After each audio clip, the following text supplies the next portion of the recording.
I'm Alec Baldwin, and you're listening to The Story. In every episode, you'll hear the unknown stories of trailblazers who changed the world. You'll get to walk a mile in their shoes, and their identity is a secret until the climax. Hey everyone, this is Stephanie from The Mission. This season of The Story is brought to you exclusively by our friends at Salesforce. We use Salesforce every day to create podcasts like The Story.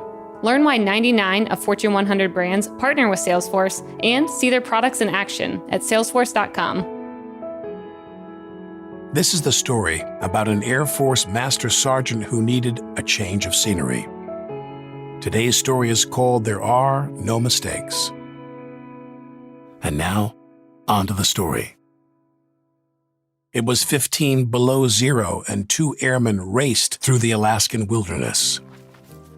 They had to get back to the barracks before curfew. They made it through security and quietly opened the door.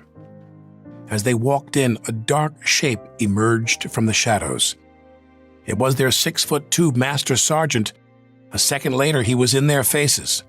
"Stewart, Reichert, you are 3 minutes late." The two late airmen could see the veins pulsing on his temples.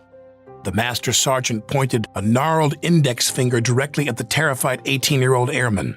"Latrine duty, 1 week." "Yes, Master Sergeant, it was a mistake. It won't happen again."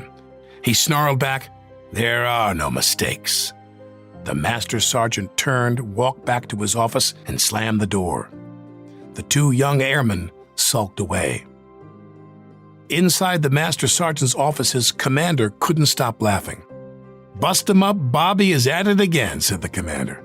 I think everyone heard across the base. Late curfew means Bobby is out busting recruits. Bobby smiled and nodded politely, but he didn't relish yelling. He did it because you had to be on time, and what felt like a punishment now would save those airmen's lives later. After work, Bobby walked out into the frigid Alaskan night. He gazed at the sky. It was his 20th anniversary of joining the Air Force. Born in Orlando, Bobby was a rambunctious kid who loved bringing home animals. His parents would come home to an alligator in the bathtub or an armadillo running around the house.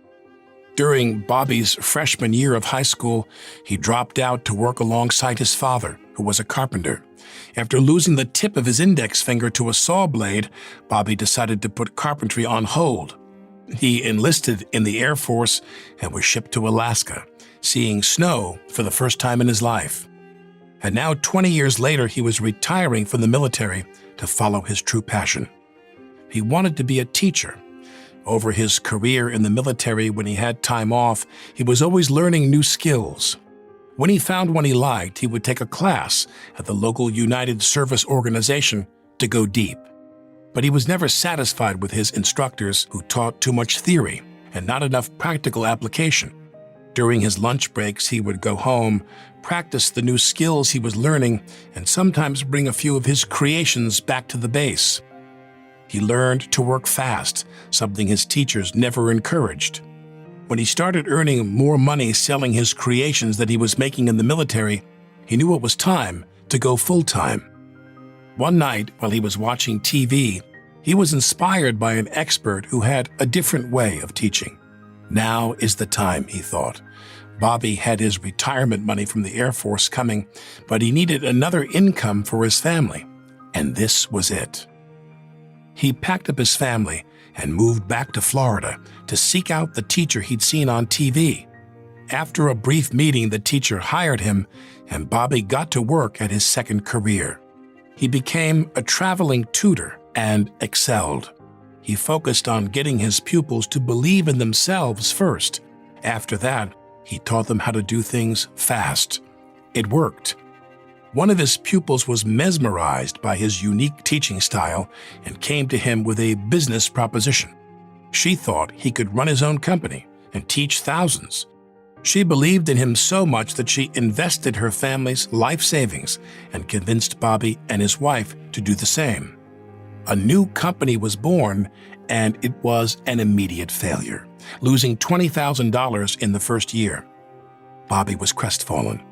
He and his family did everything they could to cut back spending. To save money on haircuts, Bobby gave himself a perm. It was a hard time for everyone, but the small team kept at it. They recorded Bobby teaching and sent a pilot to a few networks. When they were contacted by an executive from the network, they were thrilled. The network had decided to greenlight the first season, but there was a catch. They wouldn't be paid a cent. Ever the optimist, Bobby rallied the troops. He explained that the TV show would promote the tutoring business and they would make money from the publicity. On the first day of filming, Bobby showed up in jeans and a simple button-up t-shirt. He wanted these episodes to never feel dated and have a timeless look. He insisted that the entire background be black and minimalistic. He wanted the show to feel like he was talking directly to the viewer, as if he was in the room with them. He wanted to be their own personal tutor. The first season was a smash hit. By the second season, Bobby's show was airing in almost every single local TV market in America. The network began promoting it, local stations demanded it, and it soon had 80 million happy viewers. Just as Bobby predicted, the tutoring business took off. Everyone wanted to learn how to do what Bobby taught on TV. Soon, they were making millions, with over 20 tutors across the country managed by Bobby's son.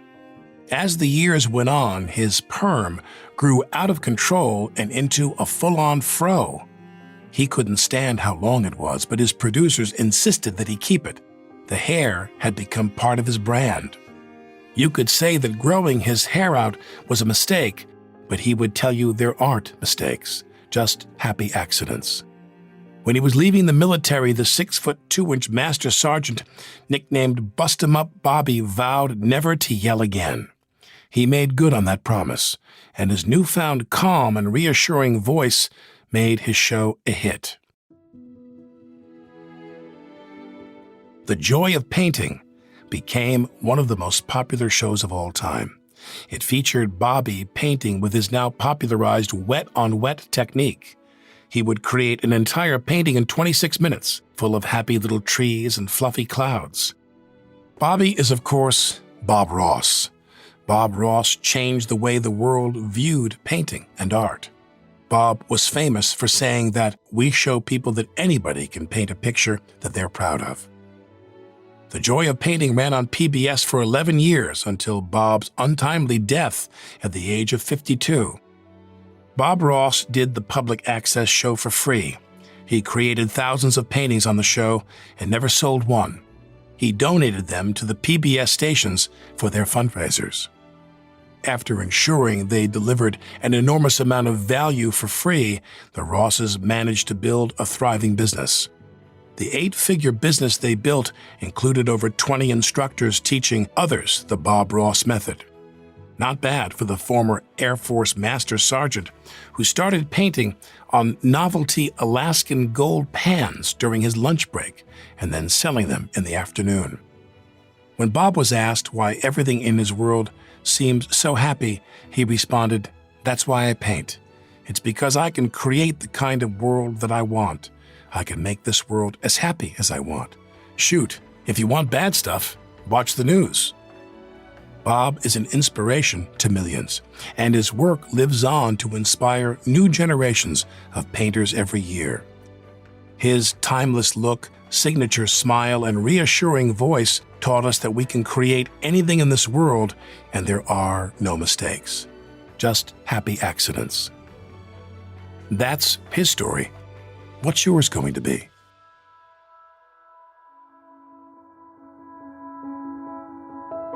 Thanks for listening to The Story. If you love this story and want more, tap subscribe to make sure you never miss an episode. Thank you again to our presenting sponsor, Salesforce. We use Salesforce every day to create podcasts like The Story.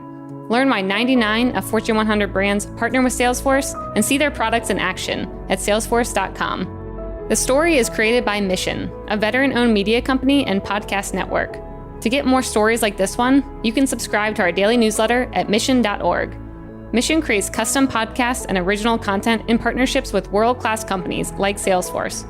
To learn more about how you can sponsor an original podcast, head over to mission.org/studios.